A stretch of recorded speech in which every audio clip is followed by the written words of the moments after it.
ജീവിതത്തിൽ ഒരിക്കലെങ്കിലും പരാജയത്തിലൂടെ കടന്നു പോകാത്തവരായിട്ട് ആരുമില്ല. പരാജയങ്ങളെപ്പറ്റി എല്ലാവരും സംസാരിക്കുമെങ്കിലും അതിനെങ്ങനെ നേരിടണം എന്നാരും സംസാരിക്കാറില്ല.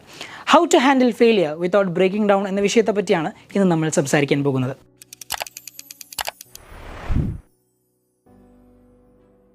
ആദ്യം നമ്മൾ മനസ്സിലാക്കേണ്ടത് ഫെയിലിയേഴ്സ് ആർ നോട്ട് റെയർ. അത് യൂണിവേഴ്സലാണ്. നമ്മളെല്ലാവരും മിസ്റ്റേക്കുകൾ ചെയ്യുന്ന നമുക്ക് എല്ലാവർക്കും പരാജയങ്ങളുണ്ടാകും. പക്ഷേ പരാജയങ്ങൾ ഉണ്ടായി എന്ന് വെച്ചാൽ നമ്മളവിടെ അടങ്ങിയിരിക്കുമ്പോഴാണ് പ്രശ്നങ്ങൾ. എല്ലാ പരാജയത്തിൽ നിന്നും നമുക്ക് ഓരോന്ന് പഠിക്കാനുണ്ടാവും. ഇപ്പോൾ നമ്മൾ കുട്ടികളോടൊക്കെ പറയാറുണ്ട്, നിങ്ങൾ മിസ്റ്റേക്സ് ഉണ്ടാക്കണം. പഠിക്കുന്ന സമയങ്ങളിൽ, അത് മെയിൻ എക്സാമിനല്ല, പഠിക്കുന്ന സമയങ്ങളിൽ നിങ്ങൾ മിസ്റ്റേക്സ് ഉണ്ടാക്കണം.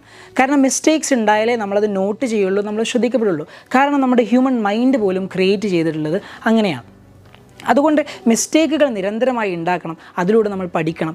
ഓരോ മിസ്റ്റേക്കുകളും ഓരോ സ്റ്റെപ്പിംഗ് സ്റ്റോണുകളാണെന്നാണ് പറയപ്പെടുന്നത്. സൂരജിലെ വിഖ്യാതമായ ഒരു ടെക്നിക്കൽ യൂണിവേഴ്സിറ്റി, ലോകപ്രശസ്തമായ ആ യൂണിവേഴ്സിറ്റിയിൽ അഡ്മിഷൻ എടുക്കണമെന്ന ആഗ്രഹമായി ഒരു 16 വയസ്സുകാരൻ എത്തുന്ന സമയത്ത് അവർ എൻട്രൻസ് എക്സാം എഴുതിക്കുകയും അങ്ങനെ എൻട്രൻസ് എക്സാം എഴുതിയതിന് ശേഷം വിധികർത്താക്കൾ അവനോട് പറഞ്ഞു, നീ ഒരിക്കലും പഠിക്കാത്ത, വളരെ ഐക്യ കുറഞ്ഞ, ഒരു കാരണവശാലും ഈ യൂണിവേഴ്സിറ്റിയിൽ പഠിക്കാൻ അർഹനല്ലാത്തൊരു വ്യക്തിയാണെന്ന് എഴുതി തള്ളുകയായിരുന്നു.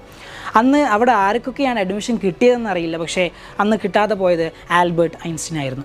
ഇതാണ്, പല ആൾക്കാരും പലതും എഴുതി തെളിയാൻ തൻ്റെ മിസ്റ്റേക്കുകൾ കറക്റ്റ് ചെയ്ത് മുന്നോട്ടേക്ക് വരുമ്പോഴാണ് ഒരു വ്യക്തിക്ക് സക്സസ്ഫുൾ ആവുന്നത്. ആരും ഒറ്റയടിക്ക് പൊട്ടിമുളച്ചൊന്നും ഉണ്ടാവുന്നില്ല.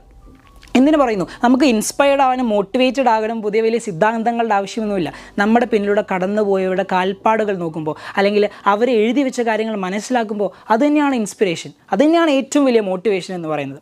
എന്തിനു പറയുന്നു, എബ്രഹാം ലിങ്കൻ്റെ കാര്യം പറഞ്ഞാൽ അദ്ദേഹം ബലൂൺ പൊട്ടുന്ന പോലെയാണ് അദ്ദേഹം പൊട്ടിയത്. പൊട്ടലാണ്.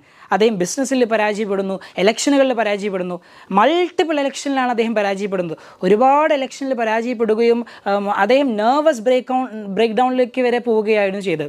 ഇത്രയും പരാജയങ്ങളുടെ കടന്നുപോയിട്ടും യുണൈറ്റഡ് സ്റ്റേറ്റിലെ ഏറ്റവും പ്രശസ്തമായ, ഏറ്റവും കൂടുതൽ ഹൃദയം കവർന്നെടുത്ത ഒരു പ്രസിഡൻ്റായി മാറുകയായിരുന്നു എബ്രഹാം ലിങ്കൻ. അങ്ങനെ എത്രയെത്ര ഉദാഹരണങ്ങൾ. എന്തിനു പറഞ്ഞു, JK റൗളിംഗ് 12 പ്രാവശ്യമാണ് അദ്ദേഹത്തിൻ്റെ പുസ്തകം പബ്ലിഷ് ചെയ്യില്ല എന്ന് പറഞ്ഞത്. അങ്ങനെ അവസാനം ഒരു പബ്ലിഷേഴ്സ് അത് ഏറ്റെടുക്കുകയും പബ്ലിഷ് ചെയ്യുകയും ചെയ്തപ്പോൾ ലോകം കണ്ടതിൽ ഏറ്റവും കൂടുതൽ വിറ്റഴിക്കപ്പെട്ട ഒരു പുസ്തകങ്ങളൊന്നായി മാറുകയായിരുന്നു ഹാരി പോട്ടർ. ഇങ്ങനെ എത്ര എക്സാമ്പിളുകളാണ് നമ്മുടെ മുന്നിലുള്ളത്. പരാജയങ്ങളെ ബ്രേക്ക് ഡൗൺ ഇല്ലാതെ എങ്ങനെ നേരിടാം? ആദ്യം തന്നെ നമ്മൾ മനസ്സിലാക്കേണ്ട ഒരു റൂളുണ്ട്, 5x5 rule. If it won't matters in 5 years, don't think about it more than 5 minutes. ഇനി വരുന്ന 5 വർഷത്തിൽ അത് ഒരിക്കലും നിങ്ങളെ ബാധിക്കാൻ പോകുന്നില്ലെങ്കിൽ 5 മിനിറ്റിന് കൂടുതൽ നിങ്ങൾ ചിന്തിക്കരുത് ഒരിക്കലും. അതാണ് ഏറ്റവും നമ്മൾ ചിന്തിക്കേണ്ടത്. മറ്റൊന്ന്, ഫെയിലിയറുകളെ റീഫ്രെയിം ചെയ്യുക എന്നുള്ളതാണ്. നമുക്കൊരു മിസ്റ്റേക്ക് സംഭവിച്ചു, ഒരു ഫെയിലിയർ സംഭവിച്ചു, അതൊരു പരാജയമായിട്ട് ഒരിക്കലും കാണരുത്.